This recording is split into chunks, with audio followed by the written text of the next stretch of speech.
यो गाडीमा दुईटा पखेटा लागेको भए त टुङ टुङ टुङ टुङ टुङ आकाशमा उडिहाल्थ्यो नि।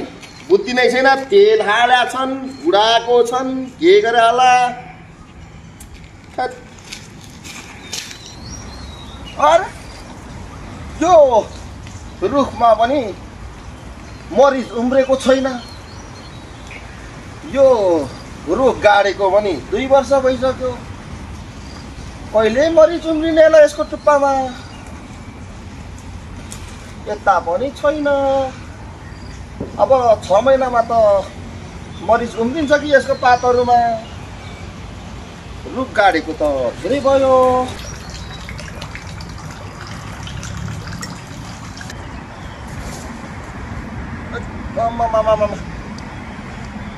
अब यहाँदेखि यहाँ पुग्ने केबल कार चन्द्रे डाकाले बनाउनु लाउनु पर्ने हो।